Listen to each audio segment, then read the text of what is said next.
Hey guys, hello, and a very warm welcome back to my channel.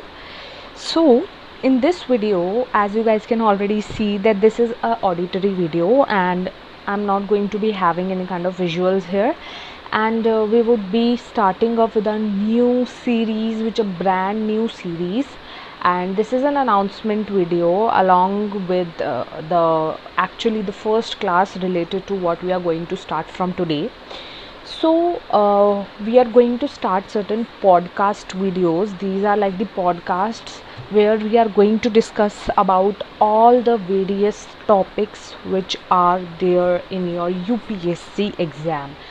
So, yes, you heard it right. We are going to start up with the UPSC preparation series where we would be preparing and we would be discussing many of the topics in the sense I think I'm targeting for all the topics. Okay, so this is a completely free course for you guys, and we are going to upload videos very frequently, and I would try to make it a regular video.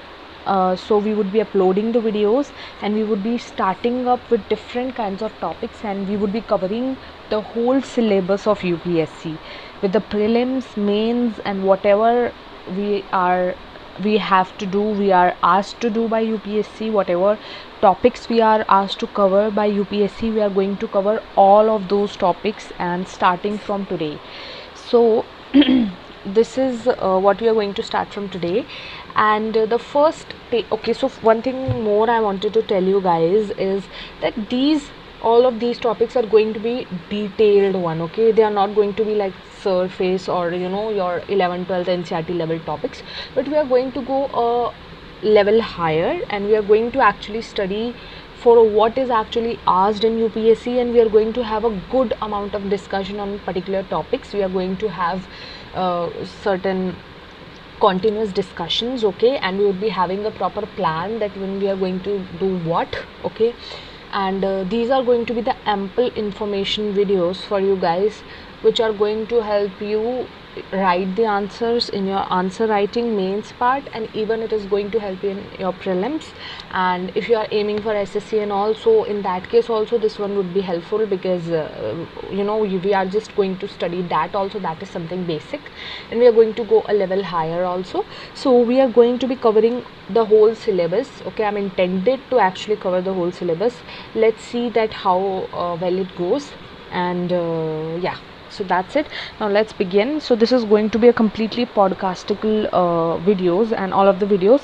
And what I'm supposing is that I'm just thinking about it, that maybe the geographic part would be the visual plus auditory, because there you need to understand from maps and all. But the topics that I'm going to start right now, they need not have that kind of visual things. Okay, because we are going to discuss it, and you can make your notes, and all of the information is 101% genuine. You can even cross check with the Google and all, and I have collected all the information from various sources, and I am myself aspirant for UPSC, and I'm preparing for it. So I actually know that what you should do, what you shouldn't study. So beginning with this, I have also made my notes, and we are going to be covering every topic from them. So let me open my notes. Okay, so now lecture we will be starting up with the bilateral issues. Okay, so bilateral issues, what are bilateral issues? Bilateral issues are basically the issues or our India's relationship with the other countries around us. So basically we are studying the international relations, and here we'll be studying the India's relations with its neighboring countries, and even the other countries which are not the neighbors, immediate neighbors, but still like US and all. So they have a very very large influence on our country, so we are going to discuss about that also. So let me give you a brief recap of what all we are going to study. So this is like not a recap sorry for that word. This is like a complete syllabus I'm going to share with you, that what all we are going to study in the bilateral issues. So first of all, we'll be studying about India neighbors, then India and multilateral relations as well. We are going to study this. Multilateral relations are a certain kind of organizations we are the part of, and we are going to study that also. And Pakistan and India, Bangladesh and India, Nepal and India, China and India, Myanmar and India, Sri Lanka and India, Maldives and India, Bhutan and India, Afghanistan, Central Asia, India US, Indian Russia, and Indian Japan relations. So these are the basic countries relation we are going to study. Bilateral. Okay, so one thing I wanted to tell you is the meaning of bilateral. Okay, so what is bilateral? Bilateral is where two countries are involved and relation between them. So we are going to study the relation of India with respect to the other countries which I have just mentioned, and we are going to study all of them. We are also going to discuss previous year's question paper, syllabus, and everything. Syllabus I've already told you that what all we have to study. Okay, and you can also download the syllabus from UPSC official site for a more clarity. And we are going to discuss previous year question paper, as well as a very special thing for you, that is the answer writing sessions that are going to be there. And these answer writing sessions are going to be in a video format, where I'm going to actually create a whole video on how to write answers and how I am writing answers, and you can write the answers with me. I could give you the questions and we could together do the answer writing sessions. I'm also going to give you certain personality development sessions in between, where you can learn about how to write answers and many other things, the other miscellaneous stuff that we need. Okay, so without any further delay, I've already taken a lots and lots of time in the introduction. So now let us start with the first and the most important basic chapter that all of us need to know, that is India's foreign policy dimensions. Here we are going to study is what is India's foreign policy that is being followed in India right now, which helps us maintain the bilateral issues with other countries. Okay, so there are certain policies. So the policies actually, the foreign policies, the first time there is saying about the foreign policy, first time it came into light was in the Nehruvian time, when Prime Minister Nehru was the Prime Minister of India. Okay, so he talked about foreign policy of India in the All India Radio broadcast in 1946. Okay, and all of the things that he outlined, they are the major basics of our foreign policy. So there are certain objectives as well as principles of foreign policies, and all of these policies were outlined by Nehru in 1946 on All India Radio broadcast. Okay, so these are still relevant today. We still try to follow it thoroughly, but the situations have changed, of course. So we are going to see also that how our policies have changed from the Nehruvian times to the present times that we are in. So first of all, let us look at the Nehruvian foreign policy and its objectives and principles that we have to study. So foreign policy, first of all, we need to know what is foreign policy. So the foreign policy is the sum total of principles, interests and objectives with which a country promotes while interacting with other countries. Okay, so it is a way of communicating. It is like our personality in which we are going to communicate with the other countries. So it is a sum total of principles, interests and objectives. Now foreign policies are always dynamic in nature. That means they are not fixed. Like I've told you right now that these are the outlines which I'm going to talk about, which are from the Nehruvian times, but they may not be relevant right now. Today our foreign policies have changed. Okay, so they are always changing. They're dynamic in nature. They are going to change according to the circumstances in which India is in. Okay, so they are always dynamic in nature. जैसे कि for example, if I'm going to talk about Indo-US nuclear deal. Okay, there was a Indo-US nuclear deal that was signed in 2005 by our Prime Minister Manmohan Singh, and after that deal, our dynamics of foreign policy is completely changed. Okay, so this is an example of why foreign policies are dynamic. Okay, so they are going to change according to the situations in which we are currently facing. Okay, so our foreign policy are basically shaped by the history, geography, culture and economy that in which India is in. Okay, so it is completely shaped by all of these things together, and these things are actually involved in the creation of our foreign policies. Objectives and principles of foreign policies were outlined by Nehru, as I told. So now let us look at the objectives of the foreign policy. So first one is the preservation of territorial integrity and sovereignty. Okay, so this is the first objective, preservation of territorial integrity and sovereignty. Okay, what does this pointer mean? So we have a particular territory of India in which India is in. So it is our responsibility to protect our territory from other people who want to just take over our territory or something like that. So we have to protect our territory, we have to preserve our territory, and we have to protect the integrity of our people, of our nation.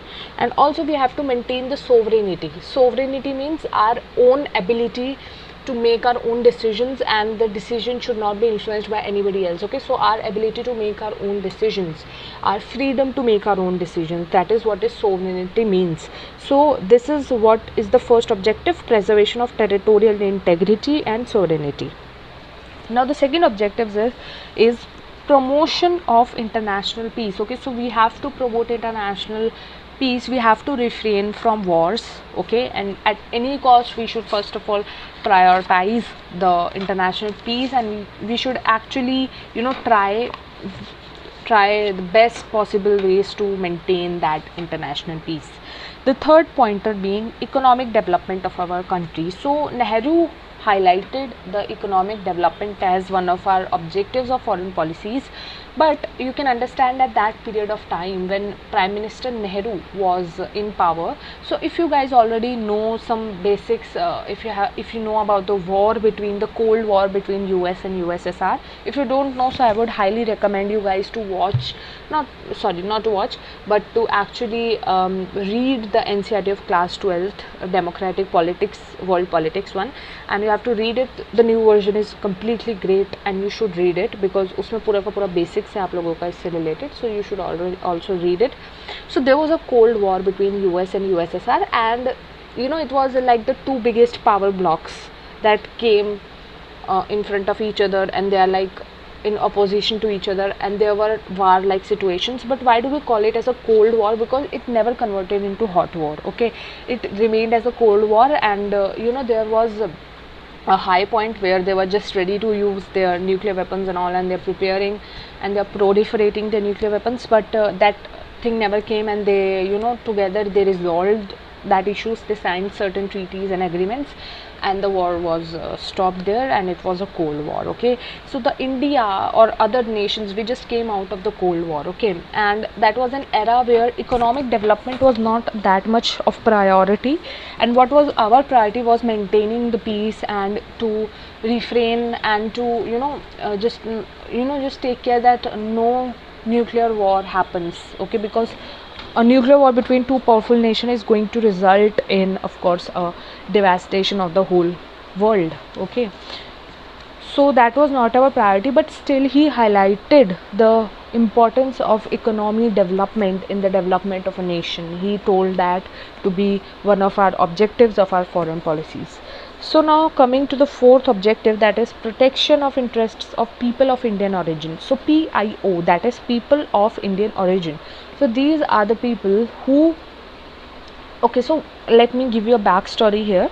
So during the colonial times, what happened was that Indians, they were considered to be they were considered as low class people, and Britishers considered us the second class people, and we were actually kind of slaves to them. So what they did is that they there were certain islands like they took Indians to many of the places, not only Iceland but other countries as well, like Fiji, Malaysia, Sri Lanka, South Africa, Myanmar. Okay, so they did is that when people in these regions, they protested against the British people and their colonial rule. All the blacks, they stood against the whites, and they told that they are not going to do work as a slave for them. So because of that, what they did is that instead of, because there was a protest coming up from the black side. Okay, so what they did is that they took up the Indians and they took them, and they took them as endangered laborers. This is what they called them, and they asked them instead to do the work that should be done by the black people.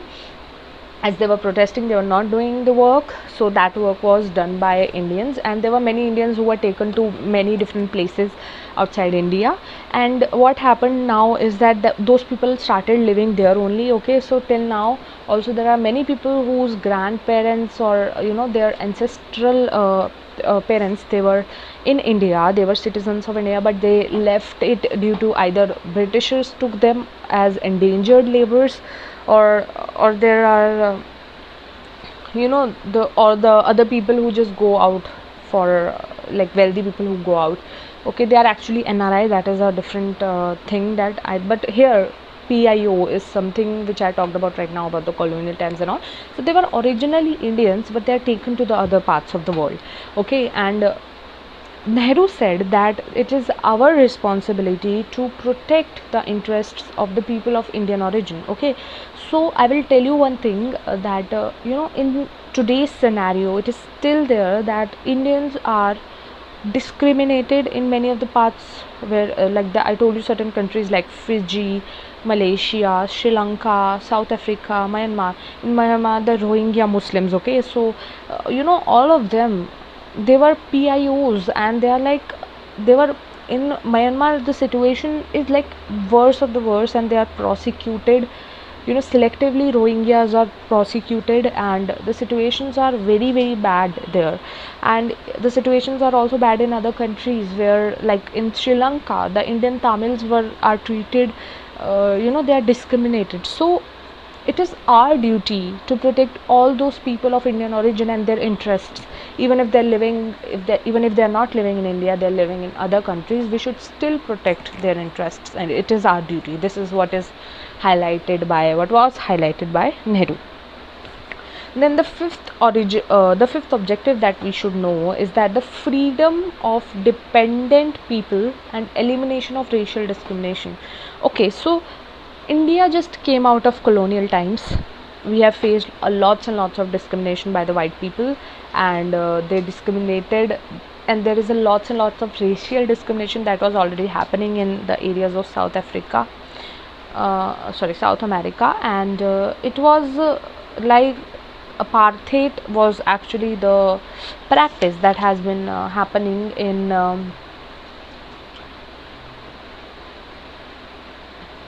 in South Africa. It's not America, it's Africa. So in South Africa, the racial discrimination is heavily practiced, and apartheid was a very very a very bad practice, as so to say. The word, it's like the worst of the worst kind of situation. And apartheid is practiced where there is a racial discrimination against the blacks or Indians, or the people who are not white, basically. So this practice was practiced, and it was prevalent a lot. So Nehru said that it is our duty to protect Indians who are also similarly placed, who are also suffering from these kind of racial discrimination. And he also said that not only Indians, but we should also protect the other non-Indians who are facing apartheid racial discrimination. Okay, so I strongly suggest you guys to search for apartheid and Google it, and you will get a good amount of information about what it was. And it was a heinous practice actually. So and that was the thing. Okay, so the question here for you guys is that what are the objectives of Indian foreign policies, and do you think they are still relevant today? तो देखो relevant today में आप ये तो लिख सकते हैं, of course ही बात है. देखो PIOs are still there. Okay, people of Indian origin, they are still in other parts of the countries. Like I gave you the example just a couple of minutes before about the Myanmar Rohingyas, Sri Lanka Indian Tamils and all. Okay, so you can just take these examples and you could explain that point. Also, economic development is very very relevant in today's time. Also, international peace is also very very important. Preservation of territorial integrity and sovereignty is also very important. So all of these things, racial discrimination in any form, even in our constitution, discrimination is prohibited and it has been made a lawful offense. So these are the certain things that you can talk about. in their relevance in today's world. Okay, so now let us move on to the next topic, that is principles of the foreign policy. So these principles were also highlighted by Nehru and during the Nehruvian times, and these foreign policies are okay. So let me tell you one thing, that when I talk about the principles of foreign policy, so that would mean that the ways in which those objectives which I just talked about could be achieved. Okay, so what are the principles that needs to be followed to achieve those objectives, those goals? So the first and very important foreign policy is non-alignment. Okay, and this was highly practiced by Nehru. This was one of like the moral principle of foreign policy for Nehru. And what does this mean? This means that India should not be aligning with any of the countries, any of the power blocks. So why did this non-alignment thing originated? So it is again linking back to the Cold War, which I just talked about, between US and USSR. So that Cold War, okay, it was the reason, there were two big power blocks emerged at that time, and they both were against each other. So the other countries were either dragged forcefully, or they were asked to get sided with one of the countries, and you have to just choose between any one of them. You have to choose from those two, you have to choose anyone, and you have to be on their side, and you would be ally for them, and for the other countries you would be a enemy. So that is what politics was going on at that point of time. So Nehru, when India was asked to do the same, Nehru said that we are not going to align with either of the power blocks. We are not going to be anybody's ally or anybody's enemy, and we are going to maintain a non-alignment position here. We are not going to align with anyone. Why? Because it is our foreign policy, it is one of the objective of our foreign policy to maintain our own sovereignty. That means our own power to make our own actions, and to have our own have our own intentions, and have our own independent ideology. So so Nehru said that we are not going to be aligned with either of the power blocks, and we are going to be having a good friendly relations with both of the countries. And he actually highlighted that it is not completely, it is not being neutral. Okay, it is something which is not being neutral, but with not being either of the sides. That was his ideology. Okay, so we are just not neutral, we are actually we are going to mediate in between, even to stop that war. Okay, so this was the principle of non-alignment. If I talk about today's context, so do you think that this non-alignment movement is something which is relevant in today's context? So when we dive into this question, so we see that there are no major power blocks, no two power blocks we can say, but there is a one unilateral block of power, like superpower, which is US in current scenario. So there is no reason for us to align with, we are not faced with two power blocks and we have to align with one. That is not the situation right now. Okay, so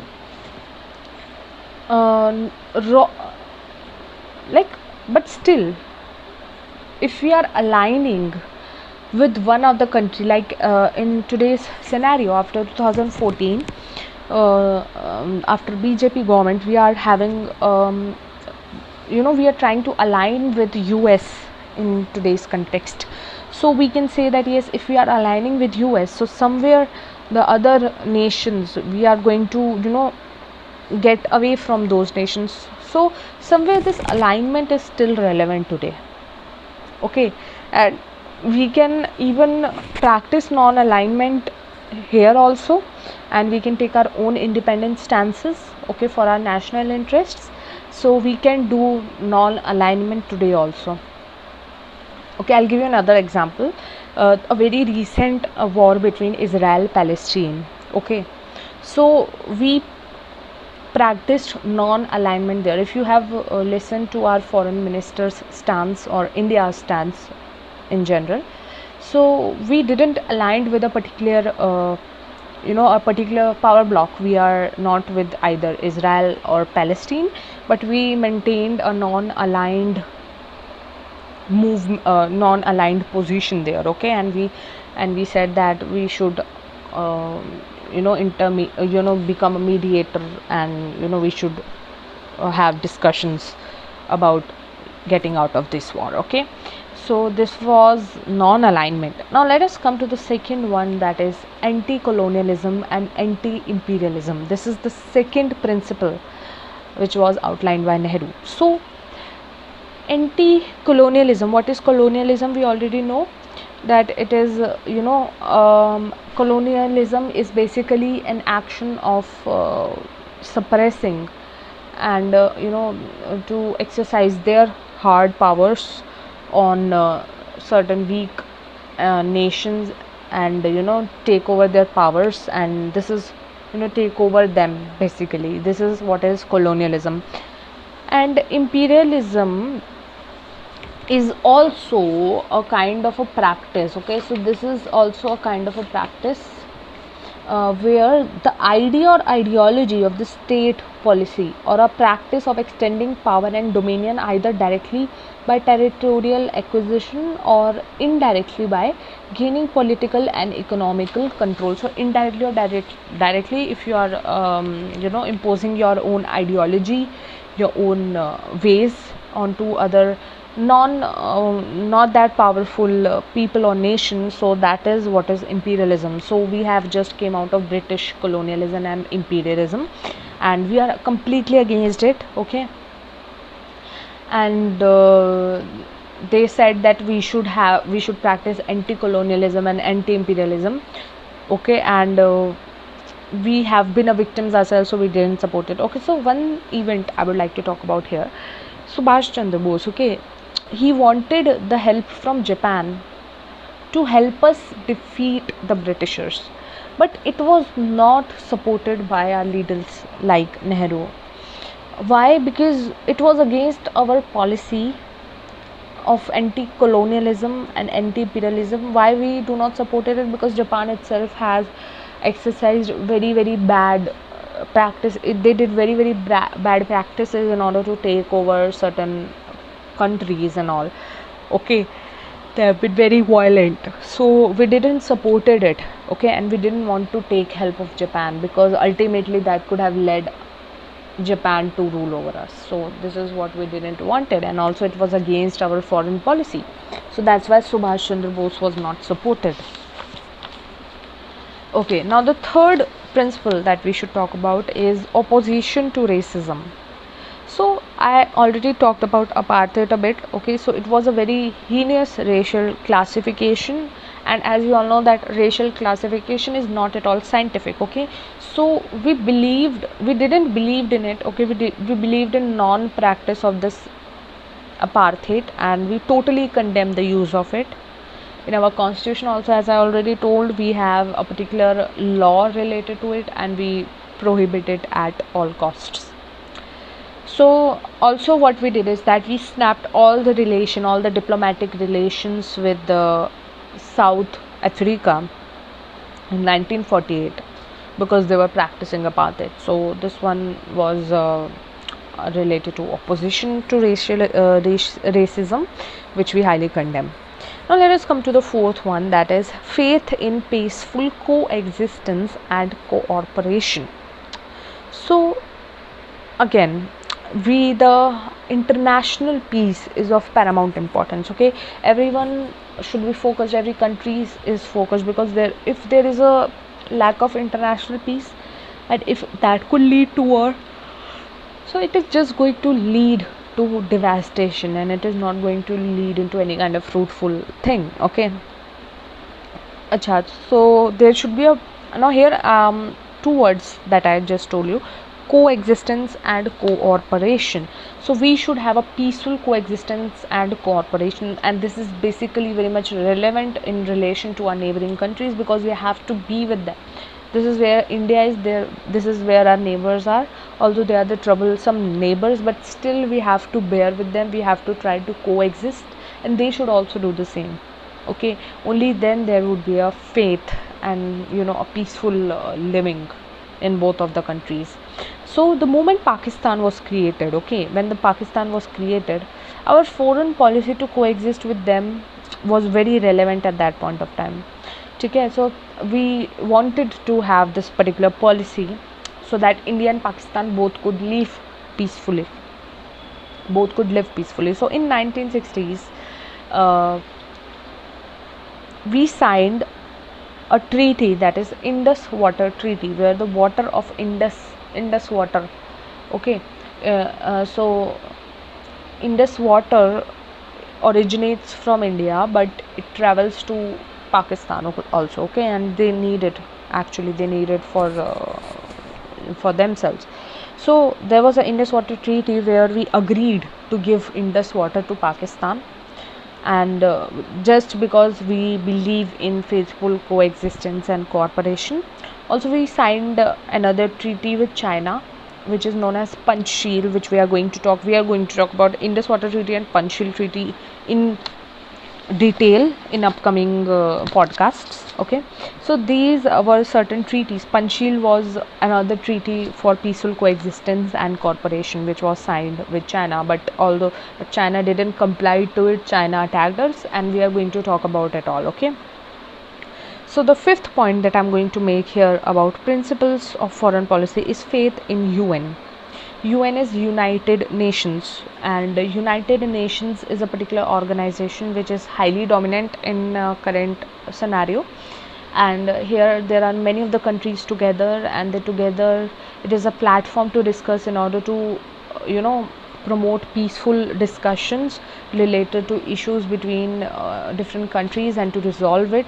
And instead of war, it is a peaceful discussion that happens there, and that is the main purpose of UN. So India has a complete faith in UN. Even India actually wanted the formation of UN, and India supported the formation of the UN in initial days. Okay, so there were the countries, every country was asked if they are in support of formation of such a kind of a union of nations. So India supported that view. Okay, so we have a faith in union.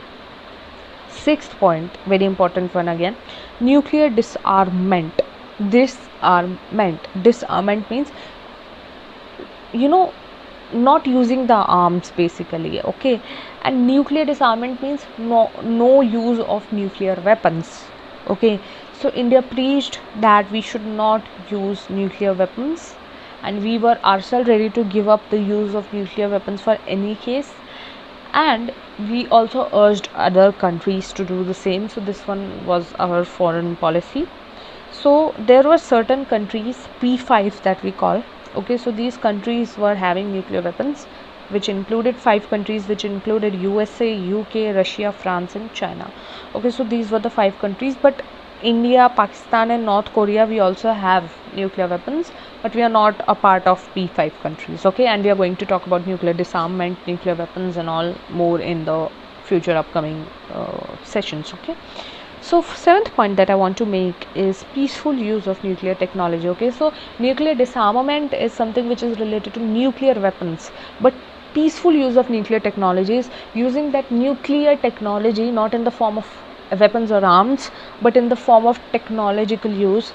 Like we have cancer, like treating cancer. Okay, so there should be a peaceful use of all of the nuclear technology for welfare of the nations. Okay, so like cancer technology, medicines, hybridization or industrial purposes and all, we need nuclear technology, and nuclear technology is highly useful, so we should have a peaceful use of nuclear technology. Eighth point, intimate relations with Commonwealth. Okay, so what is Commonwealth? Commonwealth is basically a organization. Okay, so this is a association of British countries, the country colonies of UK, and as we all know that we shared a language, we shared a culture, we shared our history with Britishers.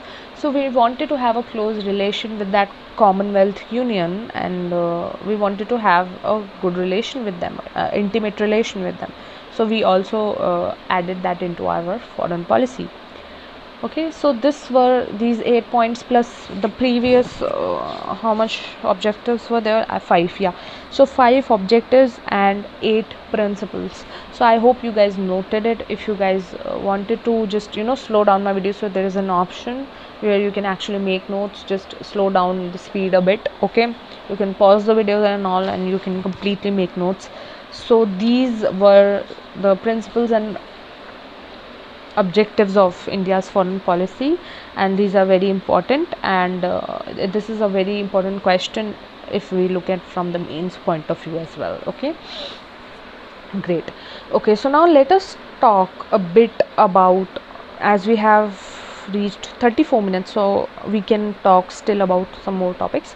So now let us talk about PIO, that is persons of people of Indian origin. Okay, so this is what we talked about in our objectives also, like where we wanted to protect the people of Indian origin interest. So now let us talk in detail about what are PIO, that is people of Indian origin, and what are NRI, and how are PIO, and what is our policies relating to them.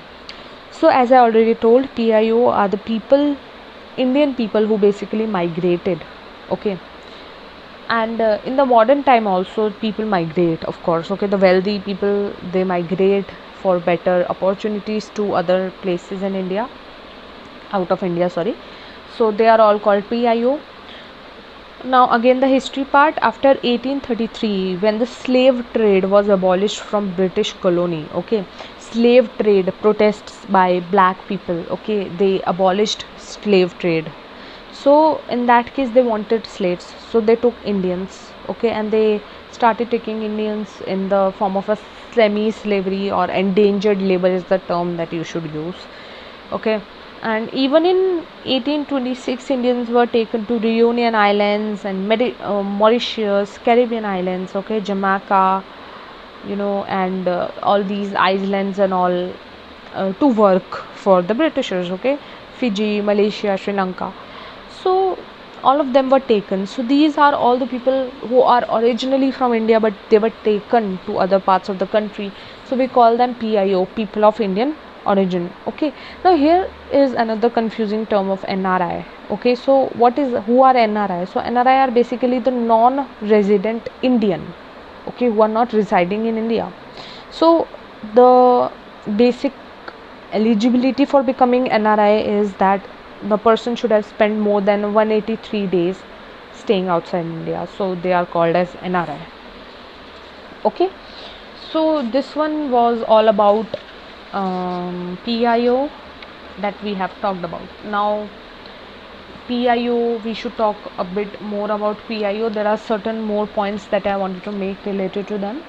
Okay, so if I'm going to talk about a legal definition of PIO, of a person becoming PIO, if I talk about that legal definition, so legally PIO are any citizen of, they are the citizen of any country which are other than Bangladesh and Pakistan. So there are exceptions we make for PIO countries.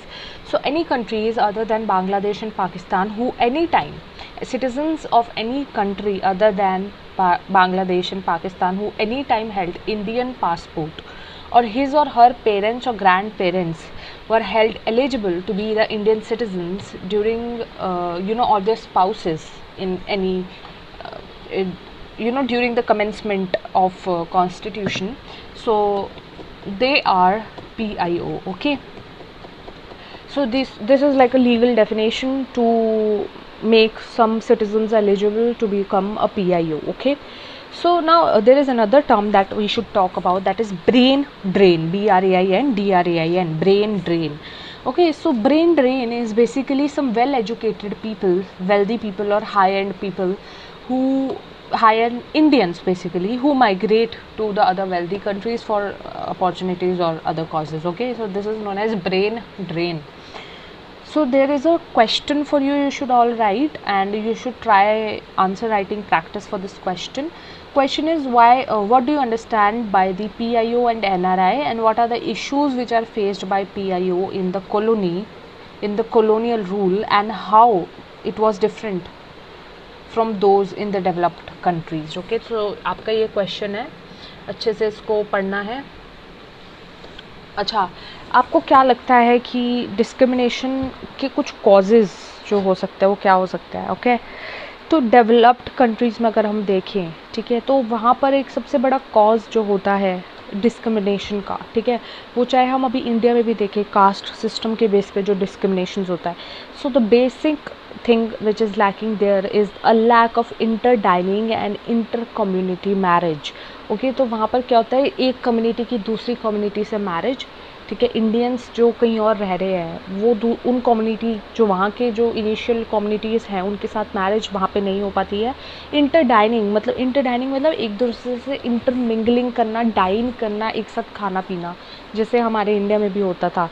You know, the lower caste and higher caste, the higher caste people are not used to, you know, eat food, even that is even prevalent today also. Okay, so the situations have not increased, they have not developed, the situations have not changed. Okay, they are same. It's just that we live in cities and metropolitan cities like Delhi, where it is also practiced, but it is not to that extent, of course. But when you go out of Delhi, when you move into the regions of UP, Bihar, and in the southern regions, it is like very bad. It is just as it was, you know, hundreds of years back. It is so bad. You know, the caste discrimination is still there. So the thing being that these things, okay, these things cannot be overcome if you are not intermingling, interconnecting, you know, and we are just not looking at the scientific perspectives that, you know, what is the difference between one human being and another human being. And we should not discriminate on the basis of the place where a person is born. You should not just categorize that person as something bad or wrong related to their birthplace. You know, you should not question their capabilities. So that is a question. Okay, so these are certain issues. Okay, we are Indian PIOs are also facing in other countries. Indian intercaste system is also there. Okay, so yeah, now let us come to another topic which we discussed briefly past some time, about Commonwealth. Okay, so we have already reached 41 minutes, so I'm just going to take some more time, and we are going to complete a substantial amount of topic, and we should have a good discussion on it. So India and Commonwealth.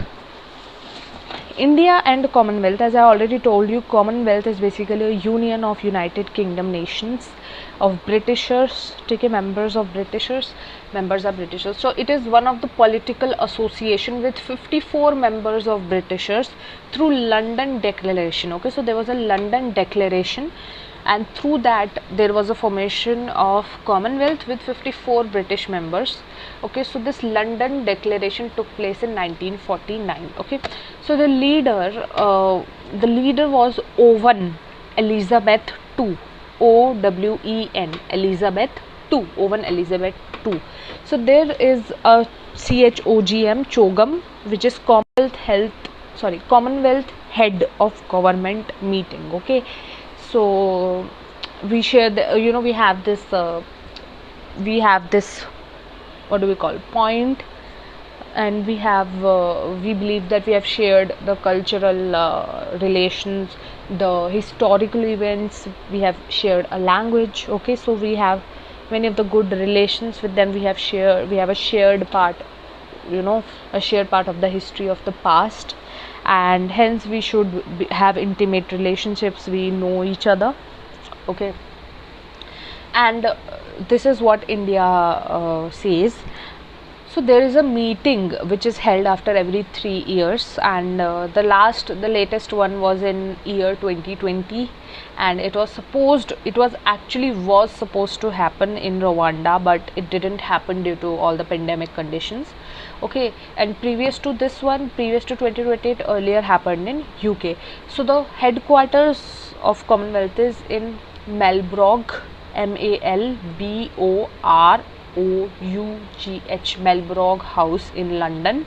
Okay, and the Secretariat of Commonwealth is there.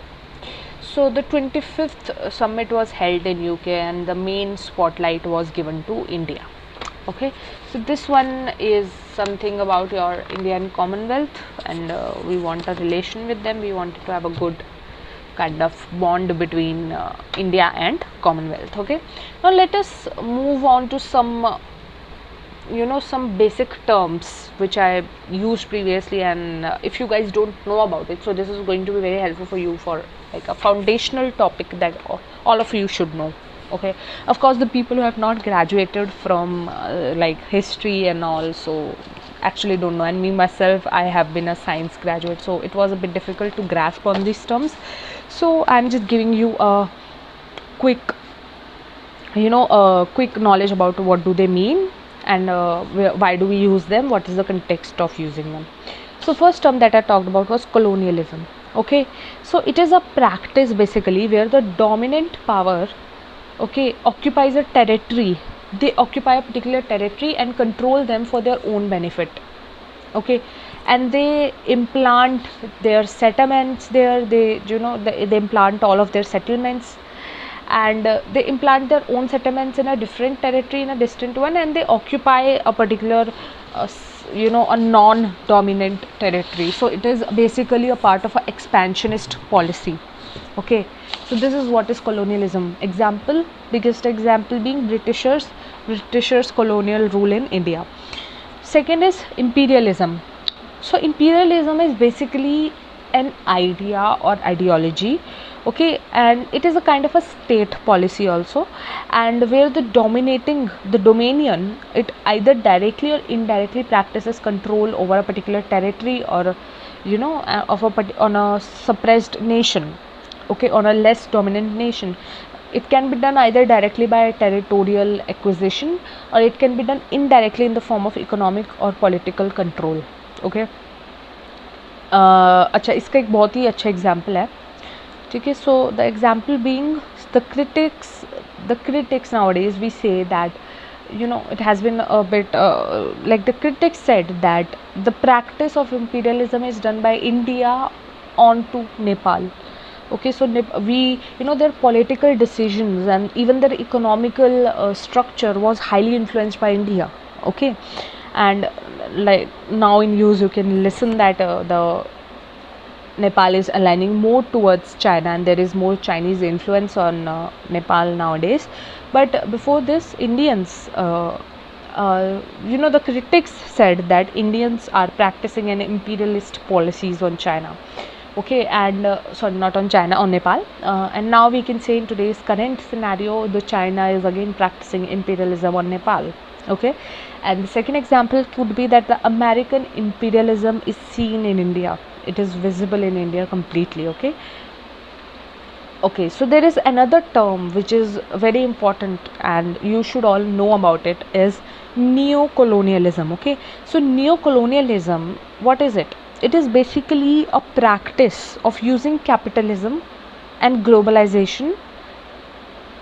What is capitalism? Capitalism is private investment into other countries. Okay, so even globalization is that same thing. Globalization is spread of your own, spread of ideas, mainly being a dominant one's ideas, and their ideas and ideology spreading to the less dominant nations, which is going to help them, okay, in the long run.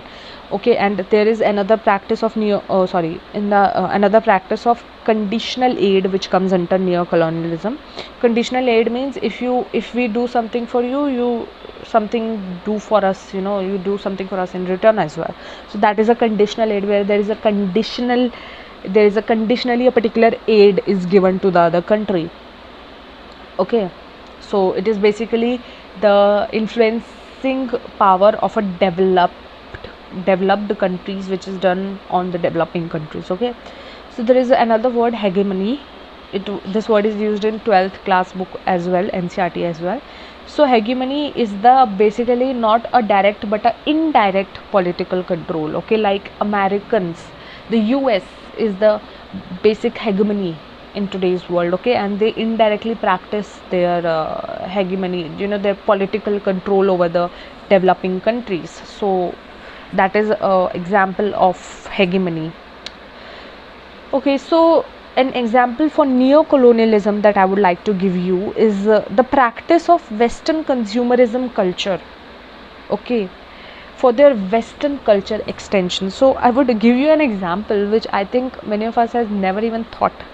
This culture of wearing of jeans, denims, where does it come from? Our ideologies are completely shifting to Western side. Okay, so this is all nothing other than neo-colonialism, which is being practiced by US and America on India.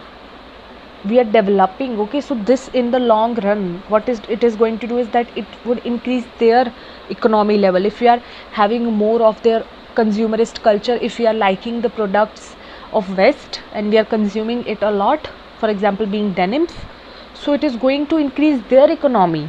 Okay, and it is going to help them. Similarly, their ideologies, if we are moving, if we are having their ideologies like of McDonald's and all, if we are liking their food, okay, if we are having the ideology like them, a fast food ideology, so in that case what would happen, that we are going to consume more of their products, we are going to consume their ideology, we are going to have their consumerism culture, and it would help them grow their economy. Okay, so this is an example again of neocolonialism, again practiced by developed countries on a developing country. So what would it ultimately result in, this neocolonialism and all? It would result in our dependence. Okay, and our we have a subservience to them. Okay, we have a dependence on them, on the hegemonic power, and we have like the financial obligation to be fulfilled towards the neo-colonialist nation. Okay, if they are giving us a conditional aid, so we have this obligation to give them something back. Okay, so this is again something, a kind of a dependent relationship that is going to be developed. I'll give you an example. Okay, again the McDonald's, when it shut down recently, sometime back, people were like, we ourselves actually, we felt like this is a completely particular consumerist culture we are experiencing right now, their power, that we feel like we couldn't be able to live long without having that kind of food like most of us did. So this is what is, we are having their ideology, dressing sense, their way of thinking, their the psychology and all the terms that they use, and our movement away from our own indigenous cultural things that need that one. I'm not saying that that is bad or good, but I'm just giving you just an example that how the consumerist culture is influencing us. Okay, so this is a big and the most nice example that you could think of neo-colonialism. Okay, so one more point, hegemony and imperialism. Okay, like the direct political control is not right now practiced, and imperialism also, like acquisition of territories, not much practiced now in nowadays in the current scenarios, but neo-colonialism is highly prevalent. Okay, so this is where I'm just going to stop right now. I'm going to make we'll be coming up with the other upcoming sessions where we are going to talk about more basics about the foreign policy, and then we are going to be moving towards our relation with the other nations. Okay, so we'll be studying about India, Pakistan, India, China, India, Bangladesh, and all, which I told initially while we started the video. So keep watching, keep being tuned with us. Okay, so I'm just going to have a power packed long, I think a year long complete course which is completely free for you guys. I believe that education should be, if I could provide something for you guys, and I don't feel myself to just take money and all. Okay, and because I'm myself practicing, so it is going to help me and help you as well. Okay, so education should have no limits, no boundaries, and if you are able to get help from this, and please like and subscribe if it was helpful for you guys. It gives us motivation to make more, and we could actually just look at it that yes, you guys are liking it and we should get to know. And if you feel that there is something lacking, you can of course come in the comment section. If there are certain doubts, you can come in the comment section and just tell me. It is open for discussion, and if you wanted to discuss some other things and other topics, you can always ask me in the comment section below. So